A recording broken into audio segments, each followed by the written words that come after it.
Respected students, welcome back everyone. आज का जो वीडियो है वो मैं आपको इस वजह से बना रहा हूँ कि आप जब कंपनी में काम करोगे, जब प्रोजेक्ट में काम करोगे, तब ऐसे कौन से 5 इंपॉर्टेंट पॉइंट्स है, मतलब जो 5 इंपॉर्टेंट डैक्स, 5 इंपॉर्टेंट पावर क्वेरी के ट्रांसफॉर्मेशन, या फिर 5 इंपॉर्टेंट पावर बीआई सर्विस में काम करते वक्त जो टॉपिक है, या फिर जो विजुअल्स है, 5 इंपॉर्टेंट विजुअल्स, उसके बारे में आपको मैं टोटली डिटेल में बताने वाला हूँ। या फिर जो आपके पावर बीआई इंटरव्यू इंटरव्यू में second technical scenario based round होता है, उसमें ये पूछे जाते हैं। ठीक है, तो लेट्स स्टार्ट द वीडियो।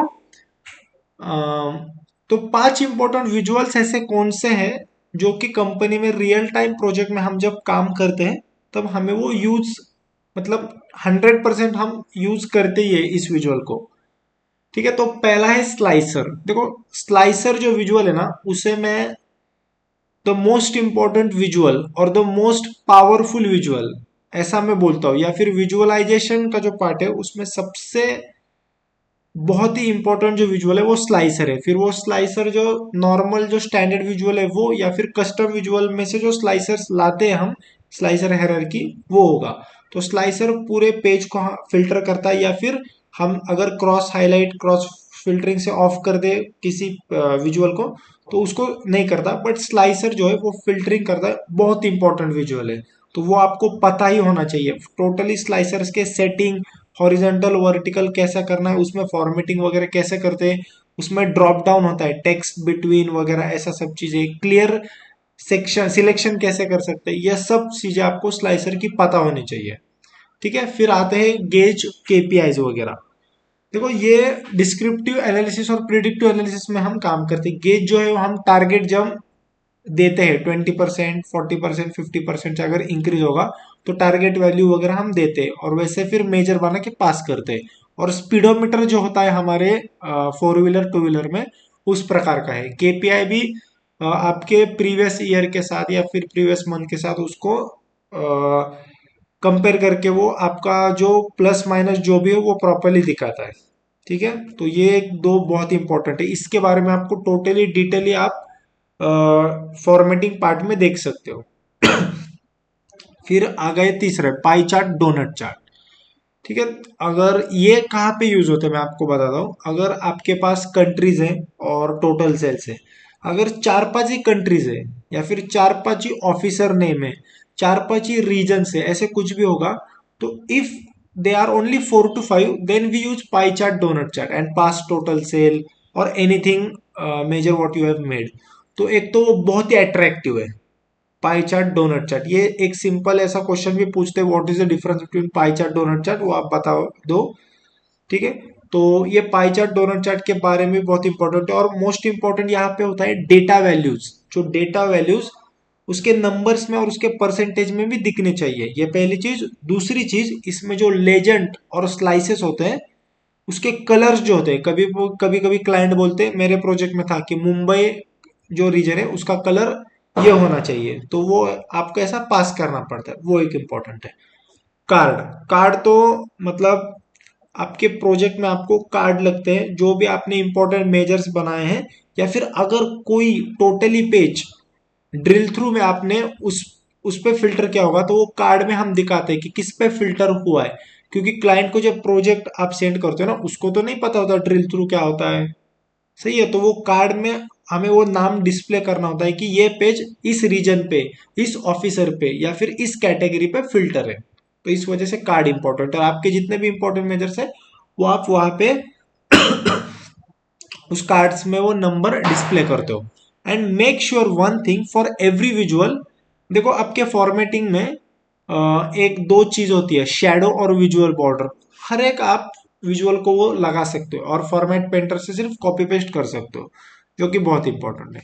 अब बात आई टेबल मैट्रिक्स की, तो ये भी बहुत इंपॉर्टेंट है। इसमें आप कंडीशनल फॉर्मेटिंग यूज कर सकते हैं। उसमें 4 चीजें हैं, background colour, font colour, icon, data bars, ऐसी सब चीजें। तो वो आप हर एक मेजर को, हर एक जो टेबल मैट्रिक्स में पास किया उसमें आप कर सकते हो। और ये भी एक क्वेश्चन पूछा जाता है, what is difference between table matrix. तो मैट्रिक्स बढ़िया है, नो डाउट, मैट्रिक्स में हायरार्कीज यूज हो सकती है, वहां पे जब आप स्क्रॉल करते हो हॉरिजॉन्टल स्क्रॉल, वहां पे बहुत इजी होता है, ड्रिल अप ड्रिल डाउन होता है यूज। और टेबल मैट्रिक्स का एक चीज इंपॉर्टेंट क्या है, अगर 50-60 चीजें आपको दिखानी होगी, अगर प्रोडक्ट नेम है या फिर जो भी कुछ होगा, अगर वो 50-60 है, ऑफिसर हो गए 50-60, तो वो आप पाई चार्ट में नहीं दिखा सकते, बार चार्ट में नहीं दिखा सकते, वो ग्लिच होता है, फिर वहां पे खराब दिखता है, वो प्रॉपरली दिखता नहीं है। बट टेबल में आप वो लिस्ट पूरी दिखा सकते हो, मैट्रिक्स, टेबल मैट्रिक्स में। ठीक है, तो ये 5 इंपॉर्टेंट विजुअल्स है। मेरा एक फ्रेंड है, उसके प्रोजेक्ट में ये सिर्फ 4 विजुअल वो यूज करते हैं, स्लाइसर, पाई चार्ट, कार्ड और टेबल मैट्रिक्स। ठीक, और इसी प्रोजेक्ट पे वो पिछले 6 से 7 महीने से काम कर रहा है। ठीक है, तो ये चीज याद रखो, ये 5 इंपॉर्टेंट विजुअल्स बहुत इंपॉर्टेंट है। अभी 5 इंपॉर्टेंट डैक्स कौन से हैं जो रियल टाइम प्रोजेक्ट्स में लगते ही है मोस्टली। तो पहला तो कैलकुलेट है, calculate is king of DAX, filter modifier है। उसके साथ हम, मैं तो बोलता हूँ एक्सेल जो है, एक्सेल या फिर ये ऐसा विजुअल है जो 20-30 डैक्स को या 50-60 एक्सेल के डैक्स को कंपेयर कर सकते हैं, इतना पावरफुल डैक्स है ये कैलकुलेट। ठीक है, इसमें आप फिल्टर लगा सकते हो, ऑल वगैरह जितना जो चाहे कर सकते हो, बहुत कैलकुलेशंस कर सकते हो उसमें। तो कैलकुलेट आपको पता ही होना चाहिए और ये इंटरव्यू में पूछा जाता है। फिर आ गई बात समराइज। समराइज मतलब ग्रुप बाय की तरह ही है, उसमें आप मीन, मैक्स, एवरेज जितने भी एग्रेशन फंक्शन है वो निकाल सकते हो। और ये समराइज यूज करने के बाद एक नया टेबल आउटपुट आएगा, नया टेबल, और उसमें प्रॉपरली डिस्प्ले दिखाएगा। ठीक है, फिर वो आपको मॉडलिंग में कनेक्ट करना है नहीं करना, मतलब मोस्टली नहीं करते हम, बट एक नया टेबल निकाल के देगा। फिर आ गई बात इटरेटर फंक्शंस की। जिस डैक्स में एक्स है ना, उसको हम इटरेटर फंक्शंस बोलते हैं। तो फिर वो सम एक्स हो गया, rank x, mean x, count x, जितने में। बट सम एक्स बहुत इंपॉर्टेंट, ये हमें लगता है ये रियल टाइम प्रोजेक्ट में रो वाइज कैलकुलेशन जब होगा, और तब हम ये मोस्टली सम एक्स वगैरह यूज करते हैं, रो कॉन्टेक्स्ट पे काम करता है। ठीक है, इंटरव्यू में क्वेश्चन भी होता है, what is difference between sum and sum x. फिर आ गई ऑल। ऑल थ्री मतलब क्या है, all DAX, all selected, all except. ठीक है, ये फिल्टर मॉडिफिकेशन का जो पार्ट है ना, फिल्टर प्रोपोगेशन, उसमें हम बहुत इंपॉर्टेंट है। अगर किसी मैट्रिक्स में हमने कॉलम वगैरह पास किया और एक आधे कॉलम पे फिल्टर नहीं लगाना, तो उस वक्त हम ये ऑल के फंक्शंस यूज करते हैं या ऑल एक्सेप्ट के। और अगर पूरे टेबल से ही फिल्टर निकालना है तो ऑल यूज होता है। तो ऐसी सब बातें हैं।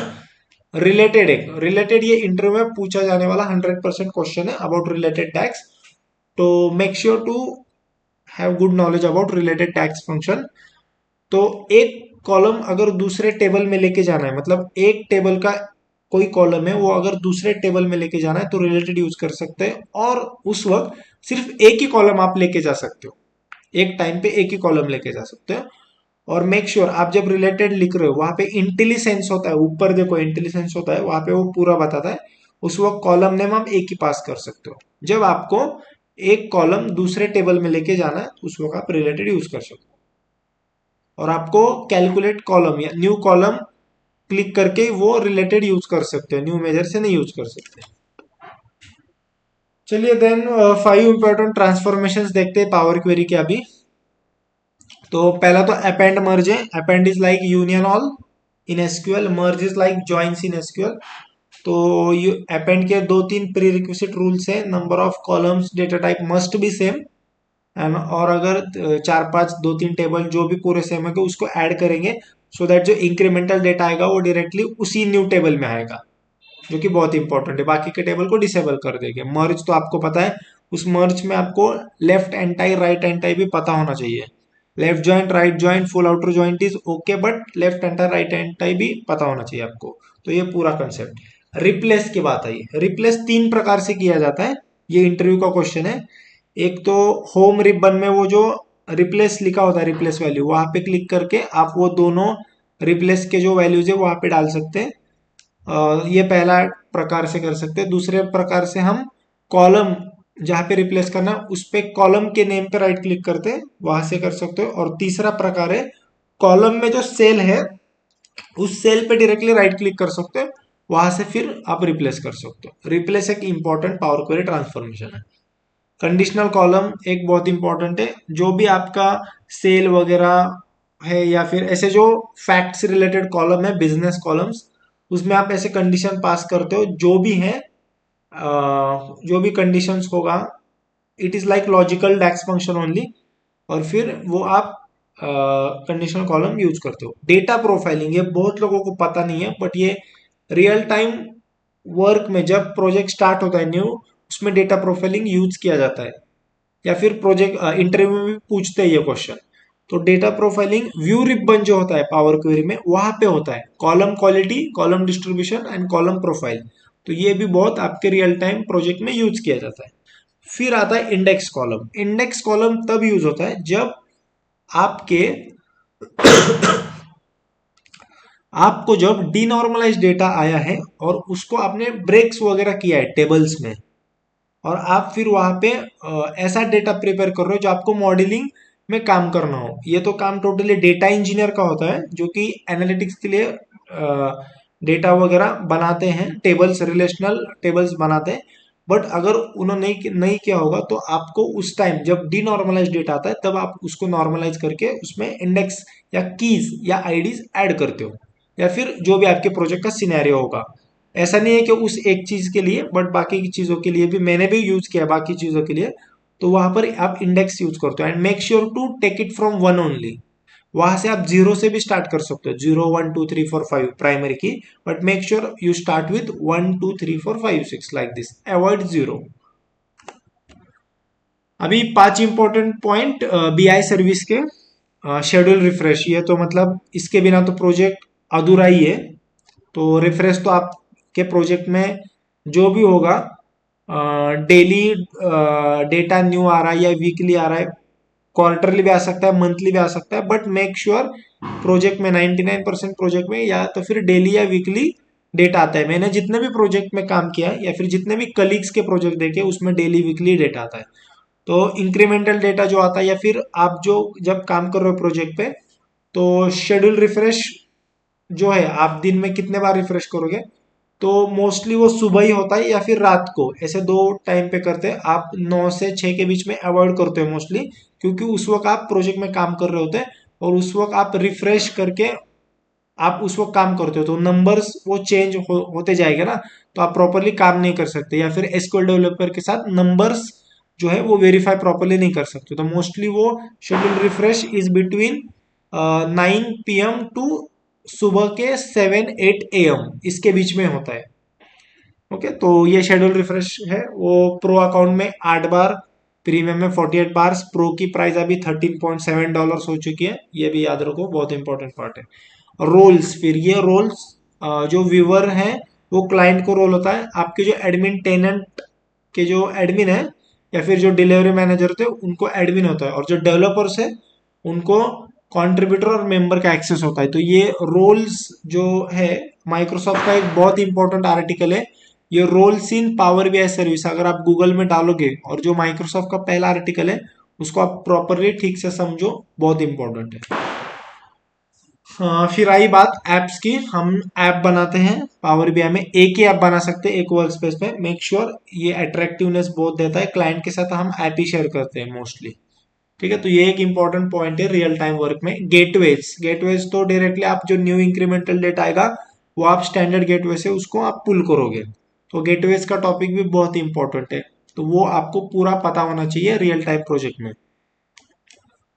और डैशबोर्ड्स बनाना, ये तो आप वीकली काम करते हो, न्यू न्यू डैशबोर्ड्स बना के क्लाइंट के साथ शेयर करना या फिर मैनेजर के साथ। और वो जो पावर ऑटोमेट है या फिर सब्सक्रिप्शन जो होता है, वो मेल्स जो क्लाइंट को जाते हैं, सुबह मेल्स जाता है मोस्टली 8 9 10 बजे, तो वो डैशबोर्ड्स या एप्स यही जाते हैं। तो डैशबोर्ड बनाना जो है, आप जब रिपोर्ट पब्लिश करते हो, देखो वहां पे रिपोर्ट और डेटा सेट ऐसे दो प्रकार के होते हैं।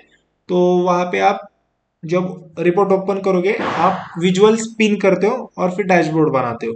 और सबसे इंपॉर्टेंट ये है कि आप स्लाइसर्स को पिन नहीं कर सकते, और जो मैप विजुअल है उसको आप पिन कर सकते हो, बट आपके जो टेनेंट के एडमिन है, आपके डिलीवरी मैनेजर, टेक्निकल आर्किटेक्ट जो भी होगा, उसको उनको परमिशन देना होता है मैप विजुअल के लिए।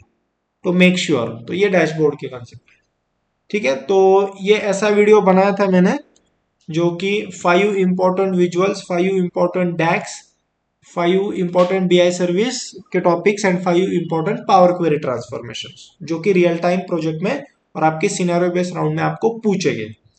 ठीक है गाइज, तो अगर आपको वीडियो अच्छा लगा तो लाइक कर दो और चैनल को प्लीज सब्सक्राइब करो, और जिसको भी जो भी पावर बीआई के इंटरव्यू की प्रिपरेशन कर रहा है उन तक ये वीडियो प्लीज प्लीज शेयर करो, उनको बहुत हेल्प होगा। जो या फिर जो ऐसे बंदे हैं जो न्यू जिनको जॉब मिले उनके साथ आप शेयर कर सकते हो, उनको बहुत हेल्प होगा कि उनको पता चलेगा कि कौन से 20 इंपॉर्टेंट पॉइंट्स है जो कि रियल टाइम प्रोजेक्ट में लगने वाले हैं हमें। Thank you guys.